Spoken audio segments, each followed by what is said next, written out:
Il y a un an, le 21 janvier 2018, le footballeur argentin Emiliano Sala décédait dans le crash de son avion. Une perte incommensurable pour sa famille et ses proches, pour lesquels les mois n'ont pas permis d'effacer la douleur. Son ancien coach s'est confié à France Bleu à la veille de ce funeste anniversaire. Il y a un an, les proches d'Emiliano Sala tenaient leur souffle. Le 21 janvier 2018, le footballeur argentin quittait la ville de Nantes et s'apprêtait à rejoindre la ville de Cardiff. Mais le petit avion à bord duquel il a embarqué n'est jamais arrivé au pays de Galles. Pendant de longs jours, la famille du jeune homme est restée dans l'attente d'une nouvelle de l'appareil. Une espérance qui a brutalement pris fin quelques jours plus tard, lorsque l'avion et le corps d'Emiliano Sala ont été localisés dans la Manche le 3 février. Après 2 semaines de recherche, la dépouille de l'attaquant a été repêchée le 7 février dans la carcasse de l'appareil, à 67 mètres de profondeur. Un an plus tard, la douleur du clan est toujours aussi vive. Celle de son ancien coach, notamment, n'a pas faibli. Marcelo Vada, qui considérait Emiliano Sala comme un fils, a confié à France Bleu toute sa tristesse de ne plus pouvoir parler avec lui.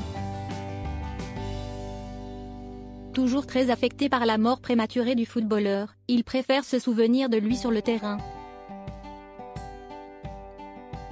Si est un super mec, un super être humain avec beaucoup de générosité, décrit-il. Emiliano a beaucoup travaillé pour y arriver. Ce que j'aime chez lui c'est qu'il faisait tout pour aller toujours plus haut, c'est un mec que tout le monde doit adorer. Encore sous le choc de cette injustice de la vie, Marcelo Vada se souvient de la relation particulière qui le liait au footballeur. Il nous manque beaucoup à ma famille et à moi. Il passait plus de temps chez nous que dans son appartement nantais, raconte-t-il. Son fils, Valentin, est lui aussi inconsolable. Il l'adorait, il pleure encore maintenant, explique l'ex-coach d'Emiliano Sala. Pour se souvenir de lui, il veut d'ailleurs marcher dans ses pas et signer à Nantes, pour jouer dans le même club que son frère.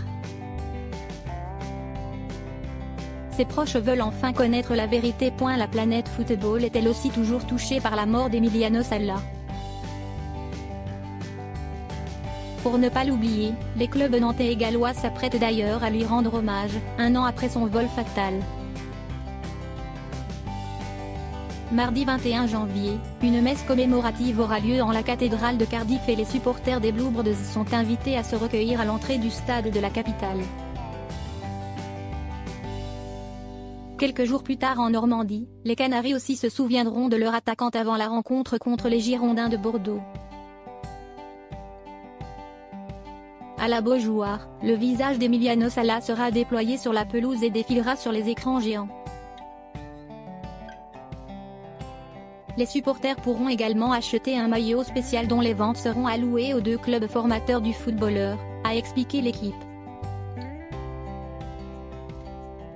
Les proches d'Emiliano Sala de son côté n'espèrent qu'une seule chose, la mise à jour de l'enquête sur ce drame, qui devrait arriver avant le 14 février prochain, et ainsi savoir ce qu'il s'est réellement passé au-dessus de la Manche. À présent, la principale préoccupation de la famille est que l'enquête judiciaire dans son intégralité ait lieu le plus rapidement possible, a fait savoir l'avocat de la famille. De sorte qu'elle puisse enfin connaître la vérité sur ce qu'il s'est passé et veiller à ce qu'aucune famille ne subisse la perte évitable d'un proche. Et la douleur.